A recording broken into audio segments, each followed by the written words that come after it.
আইন বিচার বিষয়ক উপদেষ্টা এবং সেই সঙ্গে উনি একই সঙ্গে প্রবাসী কল্যাণ মন্ত্রণালয়েরও উপদেষ্টা প্রফেসর ডক্টর আসিফ নজরুল ওনার একটা স্ট্যাটাস দিয়ে বিশেষ করে আমাদের যারা সাংবাদিক আছেন সাংবাদিকদের মধ্যে বেশ আলোচনা হচ্ছে এবং সেই আলোচনার ঢেউ একটু হলেও আমাকেও ধাক্কা দিয়েছে। তো এই বিষয়টা আমি আসলে ওনার স্ট্যাটাসটা প্রথমে দেখিনি। আজ সকালে আরেকজন সাংবাদিক এবং যার লেখার আমি বিশেষ ভক্ত মিস্টার হাসান শান্তনু উনি ওনার ফেসবুক পেজে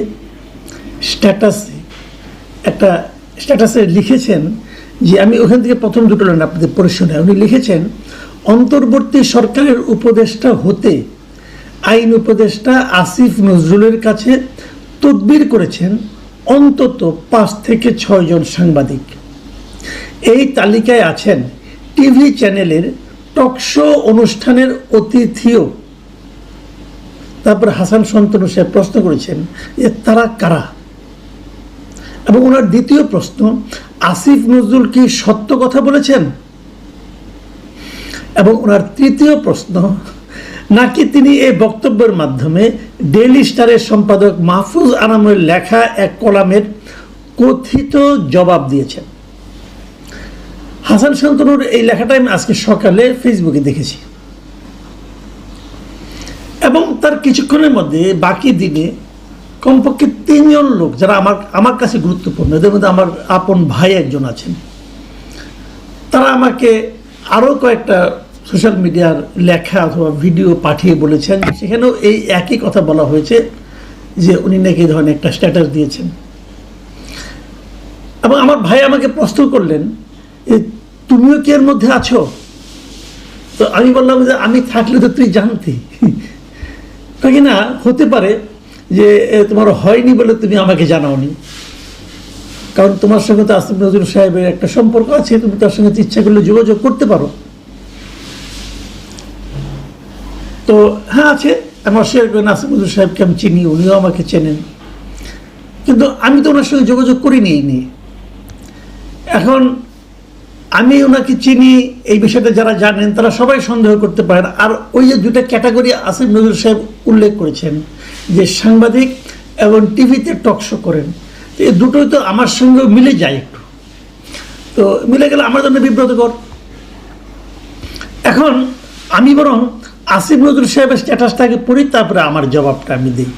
আসিফ নজরুল সাহেব এই স্ট্যাটাসটা দিয়েছেন গত শুক্রবার, মানে 4 জুলাই, এবং ওই দিন গভীর রাতে উনি স্ট্যাটাসটা দিয়েছেন এবং উনি লিখেছেন গত বছর উপদেষ্টার দায়িত্ব নেওয়ার পর, মানে এটা কিন্তু রিসেন্ট না, যখন উনি দায়িত্ব নিয়েছেন তখনই, দায়িত্ব নেওয়ার পর অনেকে আমার সাথে যোগাযোগ করেন, 5-6 জন যোগাযোগ করেন উপদেষ্টা হওয়ার জন্য।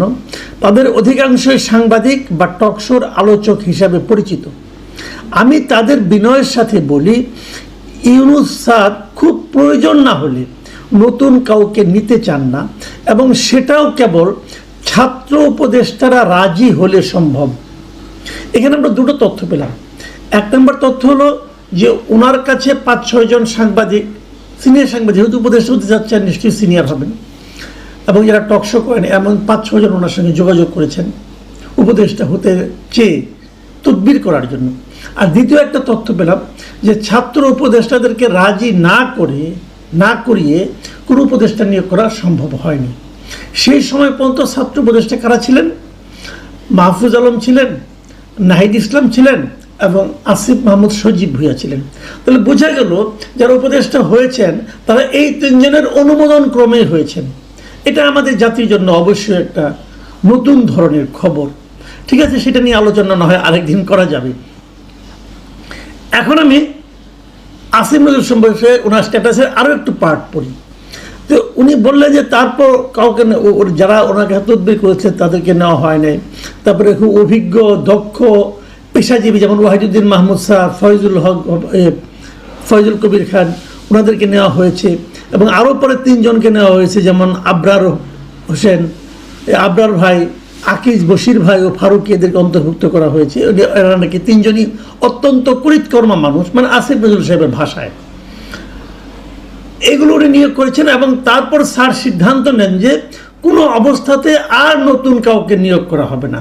এটা ওনার স্যার মানে ডক্টর ইউনূস সাহেব সিদ্ধান্ত নিয়েছেন, খুব ভালো। তারপর আসিফ নজরুল সাহেব লিখেছেন, যাই হোক উপদেষ্টা হতে আগ্রহীদের কেউ কেউ মন খারাপ করেন। ফেসবুকেও নানা সময় প্রশ্ন তোলা হয় উপদেষ্টারা নিয়োগ পেয়েছে কিসের যোগ্যতায়, জুলাই অভ্যুত্থানে তারা কোথায় ছিল। যে এই যে কথাটা বললেন এটা কিন্তু আমার সঙ্গে মিলে যায়। মানে আমি কিন্তু উপদেষ্টাদের যোগ্যতা নিয়ে অনেক প্রশ্ন করেছি, একদম শুরুর থেকেই আমি প্রশ্ন করে আসছি এবং আমি এই প্রশ্নটাও করেছি যে এরা জুলাই অভ্যুত্থানের সময় আসলে কোথায় ছিল, এই জুলাই অভ্যুত্থানে অথবা এই গণ আন্দোলনে এদের কি ভূমিকা ছিল।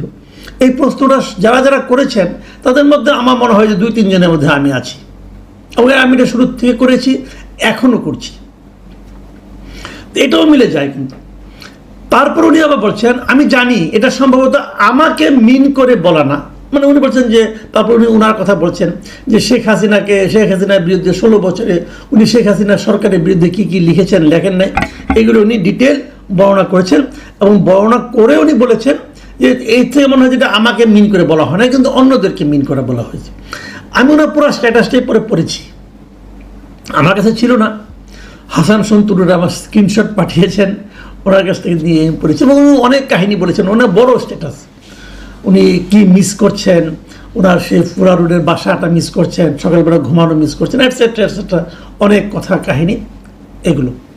তো যে জিনিসটা আমি আসলে বলতে চাচ্ছি সেই জিনিসটা হলো এই যে উনি 5-6 জন সাংবাদিকের কথা বললেন, আমি মনে করি ওনাকে আমি যেভাবে চিনি, যতটা স্পষ্টবাদী হিসেবে চিনি, ওনার তো উচিত ছিল এই 5-6 জন সাংবাদিকের নাম বলে দেওয়া।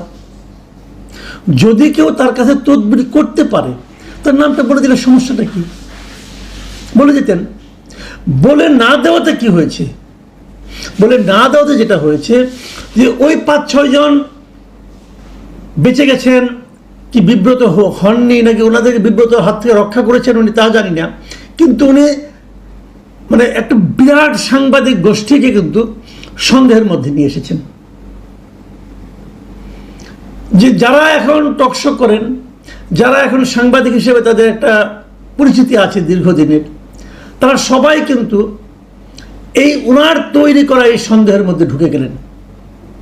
এখন ওই লোকগুলি যদি কখনো এই সরকারের পারফরমেন্সের সমালোচনা করেন অথবা এই সরকারের সঙ্গে জুলাই আন্দোলনের আপনার সম্পৃক্ততা কতটুকু ছিল তা নিয়ে প্রশ্ন তুলেন, তাহলে অনেকেই কিন্তু সন্দেহ করতে পারেন, আচ্ছা আপনি তো আসিফ নজরুলের কাছে তদবির করেছিলেন, না হয়ে এখন বিপ্লবী হয়ে গেছেন। এবং তার মধ্যে আমি নিজেকেও দেখতে পাচ্ছি, এটা আমার জন্য আসলে বিব্রতকর। আমি শুরু থেকেই বলে এসেছি, বিভিন্ন ফোরামে বলেছি এবং আমি বলি আপনাদেরকে, একবার আমি RTV-র একটা টক শোতে গিয়েছিলাম। সেই RTV টক শোতে অ্যাঙ্কর অন ইয়ারে থাকাকালীন আমাকে জিজ্ঞাসা করেছেন যে অনেকে বলেন আপনি নাকি উপদেষ্টা হতে চেয়েছিলেন, উপদেষ্টা হতে পারেননি, তাই আপনি এগুলি করছেন, তাই আপনি সরকারের সমালোচনা করছেন। এবং ওটার জবাব দেওয়ার পরে উনি আমাকে একটা সাপ্লিমেন্টারি কোশ্চেন করলেন যে আপনাকে যদি কোনো সরকারের দায়িত্ব দেওয়া হয় তাহলে আপনি নেবেন কিনা। আমি সেখানেও স্পষ্ট হয়ে বলেছিলাম যে সরকারের কাছ থেকে অর্থনৈতিক সুবিধা পাওয়া যায় এমন কোনো কাজে আমি আমার বাকি জীবনে কোনো দিন যাব না, যাওয়ার আগ্রহ প্রকাশ করব না এবং এ যাবৎকালে কোনো দিন প্রকাশ করিনি। এটা আমার ওপেন চ্যালেঞ্জ। কেউ একজন বলুক, তাকে আমি ফোন করেছিলাম অমুক পদের জন্য, বরঞ্চ আমি বলতে পারবো অনেকে আমাকে অফার করেছিল যেগুলো আমি সবে নিয়ে প্রত্যাখ্যান করেছি। তো আমি না আমারটা ক্লিয়ার করলাম এবং যারা ওটা দেখেছেন তারা হয়তো জানবেন যে না, এটা আপনি পরবর্তী সময় মিলিয়ে নিন। আমি কেন যাব না সেই ব্যাখ্যাটাও আমি দিয়েছি। আমার ব্যাখ্যাটা ছিল এরকম যে আমি তো সারা জীবন সাংবাদিকতা করেছি, আমার সাংবাদিকতার বয়স হলো প্রায় 3.5 দশক, প্রায় 36 বছরের মতো। তো এত বছর সাংবাদিকতা করে আমি তো এই কাজটাই শিখেছি, আমি তো আর কোনো কাজ শিখিনি। যে কাজ আমি শিখিনি তা আমি করতে যাব কেন, সেটা হবে আমার জন্য মূর্খতা। যারা গিয়েছেন তারা কেন গিয়েছেন আমি তাও জানি না। আমি আসিফ নজরুল সাহেবকেও প্রশ্ন করবো, আপনি গিয়েছেন কেন? এই কাজটা আপনার কাজ না। আপনি ছিলেন ইউনিভার্সিটির টিচার, ছাত্রদের পড়াতেন, ওটাই করতেন। আপনি ওটার জন্যই সারা জীবন প্রিপারেশন নিয়েছেন। আপনি কোনোদিন রাজনীতিও করেন নাই। আপনি গিয়েছেন কোনো মন্ত্রিত্বের লোভে? আপনি কি দেশকে সংগঠিত করতে পারছেন? আগে আপনার যে গ্রহণযোগ্যতা ছিল সমাজে, সেই গ্রহণযোগ্যতা কি এখন আছে? নেই তো। আপনি যখন এই সরকার একসময় শেষ হয়ে যাবে, যেমন ফেব্রুয়ারিতে, নয় এপ্রিলে, নয় জুনে হবে তো শেষ, তারপর আপনি কী করবেন? তারপর আপনি আগের পেশায় এই ঢাকা ইউনিভার্সিটিতে আগের মতো করে যেতে পারবেন? পারবেন না। তো এই ভুল আপনি কেন করেছেন? আমি এটা ভুল মনে করি। উনি লোভে পড়ে গিয়েছেন তা কিন্তু আমি মনে করি না। হয়তো লোভ নাই, হয়তো উনি একটা ভালো মন নিয়ে গিয়েছেন, কিন্তু এই কাজটা আপনি শিখেন নাই। সবচেয়ে বড় কথা হলো এটা, যে কাজ আপনি শিখেন নাই সেই কাজ আপনি করতে ভালো পারবেন না, এটাই স্বাভাবিক। এবং ডক্টর ইউনূসও ভালো পারছেন না। কিন্তু ডক্টর ইউনূস ব্যবসায়ী হিসেবে হয়তো ভালো হতে পারেন, পিআর পার্সন হিসেবে হয়তো ভালো হতে পারেন, রাষ্ট্রনায়ক হিসাবে এ পর্যন্ত গত 10 মাসে ওনার একটা স্টেপের কথা কেউ বলতে পারবে না যে স্টেপটাকে বলা যায় যে অসাধারণ একটা রাষ্ট্রনায়কোচিত সিদ্ধান্ত উনি নিতে পেরেছেন। পারেননি। উনি দেশের মানুষকে ঐক্যবদ্ধ করতে পারেননি। এবং সে ঐক্যবদ্ধ করতে না পারার যে বদনাম, সেই বদনামের ভাগে কিন্তু ডক্টর আসিফ নজরুলও হবেন, সবাই হবেন। মানুষকে বিভক্ত করে দেওয়ার যে প্রবণতা, এটা ওনাদের মধ্যে বসে গেছে। এবং এই যে স্ট্যাটাসটা, এই স্ট্যাটাসটাও কিন্তু আমি মনে করি আসিফ নজরুল সাহেবের কাছ থেকে আমি আশা করিনি। আমি ওনাকে ব্যক্তিগতভাবে চিনি এবং ওনাকে আমার খুবই মেধাবী এবং খুবই সেন্সিবল একজন মানুষ মনে হয়। এরকম একটা মানুষ কি করে 5-6 জন সাংবাদিকের কথা বললেন? এবং 5-6 জন সাংবাদিক কারা?